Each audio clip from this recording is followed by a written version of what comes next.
of players, especially defensemen, but a lot of players in general, coming out of the USHL. If you're a top end player in the USHL, you're going to transition, and you're going to be able to play at this level. And you know, you could probably put some USHL teams together. I'm sure you could, that could compete in many leagues, you know, Division I leagues, because they're, you know, they have players that are committed to top teams all around the country throughout their lineup. So now you're looking at two players there, Chase and Willie, who both they were played a bit together in their junior career.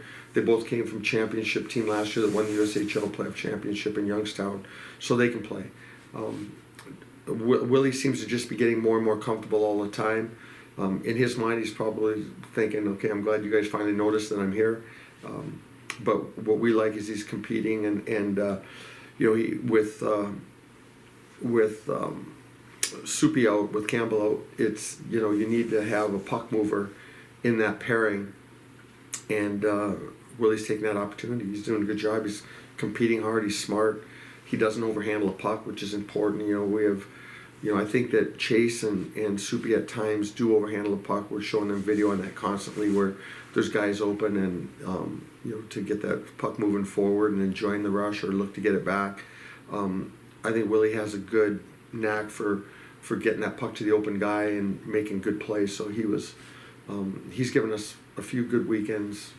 You know, we wanted to start increasing his role at the, you know, in the second half of the year. We thought that he was showing good trends in the first half. So, but he got hurt at the GLI in the championship game fairly early in that game against Michigan State, and so that put him back, I think, a little bit in our eyes, anyways, as far as his development. So, but he's a good hockey player. It's you know, we're fortunate that we had him to rely on, and he's taking advantage of it.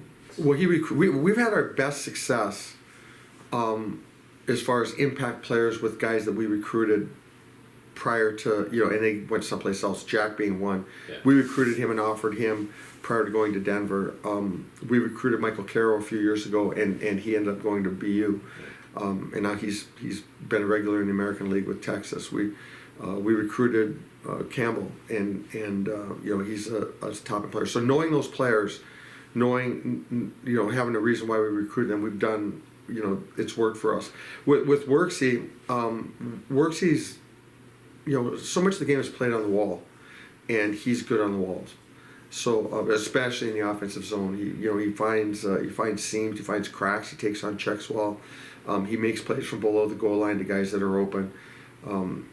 He's good on the walls, and you know, what do they say? 85-87% of the game is played within 5 feet of the boards, and he's good in that area. So that's why, you know, if you're good in that area and you can generate things consistently out of that area, you're going to generate offense, and he does that. Scoring chance wise on the year, he's probably up in our top 3. They don't always equate to being points, but as far as him generating offense and not being involved in many chances on the other side of it in our zone, that's a pretty good recipe there. So he's a tremendous player, good player for us. This weekend, with all the scenarios, are you even thinking about those, or is it just about taking care of defending home ice? Yeah, we're just taking care of. Start with the first period on Friday night, and where I'm most pleased right now is that as a coach, and I've talked about this on the other side at times, you get concerned as a coach when you look at a player and you say, I know that player's better than that. You know, I know he's better than that. Why aren't we getting more out of him? Or you say, oh, you know, why isn't this player getting better? You know, over time, you know, just being on the ice at the Division I level and every day and in the weight room, now he should get better and be able to, you know, usurp his, you know, his authority as well, increasingly in a game over time. Where I feel good right now, where I feel the most pride and the best right now, is we have guys that there's depth throughout our lineup. We have a lot of tremendous players out. You know, you lose 2 all-league players in Kukkonen and Swankler. Those are tough hits that's hard to get over. You lose, you know, a D-transfer from BU and Getz for the year, and you got Campbell out of the year, who's in our top pairing. Those are tough losses. You got Koskapiri, a world junior player, 16-point freshman, was on pace for 20-plus points, and you got him out, and those are all significant losses. But on the good side of it, there's a lot of guys that you know, some guys get a grace a little bit to, and this is the niche in it on the programs that get elite talent all the time, and I mean I'm talking about right through their depth. They can put that pressure on guys to develop and perform and do that, and they have other guys that'll go in and know what to do, even though they may have less talent. They're better hockey players. They're more impactful in the game because they've had to work their way in the lineup, and so you can teach those younger guys and hold them accountable with ice time to grow. Guys that we've put in the lineup have had to work to get in the lineup. Now that could be poor coaching, that we aren't just saying, okay, it doesn't matter who you are, you're sitting out, but we feel guys impact our game, but did they have the impact? We feel that they have better chance of creating offense and things. But when you see other guys get in the lineup and perform, and you see the growth in them, and I know I'm beating this up a bit, but I think we had the best team we could have on the ice this weekend, and there's still it wasn't in honesty it wasn't Mosley and Gordon and Logan that dominated for us. It was really the other three lines that consistently had the best analytics for us. That's a good thing going forward if they can continue that and continue that growth to show it does. It's not the name on the back of the jersey; it's how you're performing on any given night.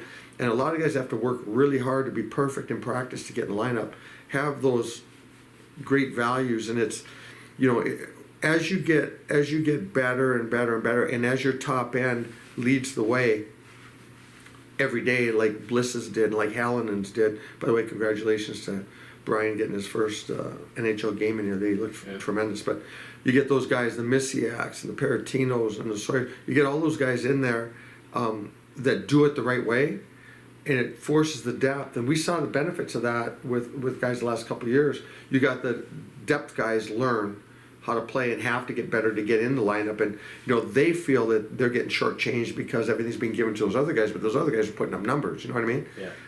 When those other guys aren't driving it and they're getting the ice time, that's tough. So I really liked what our guys are doing. I couldn't tell you right now who's our best line. I couldn't tell you. I could tell you who was our most productive line, and a lot of them were guys that aren't the names that people would think. And that's a good thing for us when we have that depth, because at some point the other guys are going to score as well. There were a couple of good games. The Friday game, they came out and got 2 goals in the first couple minutes. Yeah. Put us on our heels. We battled back and made a game of that. And then the next night, we scored. I think Kooks got his first goal that next night. They scored right away. Then they score at the end of a period twice. Right at the end of the first period, right at the end of the second period, in the last minute. We kind of shot ourselves in the foot a little bit in those games, and St. Thomas can make you pay for that because they work so hard. Now, they're like us right now. They're beat up. You got to feel for them in ways. They're in first place going into last weekend, and they're beat up like we are. So it's going to be a battle of wills. They play like we do. They both teams I think compete very hard and play hard. So it's going to be a really good series, and there's certainly something on the line for it. We'd love to give our people here a chance to watch us play again at least one more weekend. And they would like to win a playoff championship. They don't get to play for a national tournament, right. Which I think is ludicrous myself. But I don't even understand. I have never been explained the rules on that way. You can be a Division I team and not be able to play for a championship. But that's just outside of it. But they're coming in and playing. They pushed it right to the end for a league title. Now they don't have a chance at that. They'll play for a playoff title and be able to hang a banner in their ring. So great weekend to get ready for the playoffs. A great weekend to test our overall lineup again. Mm-hmm. And we're looking. I think we've played, for the most part, probably 4 really good periods out of our last 6, and 2 that were okay to one second period last week against Mankato a couple weeks ago wasn't great on Saturday night, and that cost us a game. The other periods on that weekend were pretty good. Not all of them were great, but pretty good. And then I thought last weekend we were Saturday night second period just okay, but again 5 periods that were even better than the ones the week before. So going 3 of 4 against teams that were ahead of us in the standings in the last couple weekends of the year is really, really big. We were out of the playoff hunt by 5 points going into last weekend. Yeah. Out of home ice by 5 points, and now we're back into it. So things fell our way a little bit, and then our guys took care of business.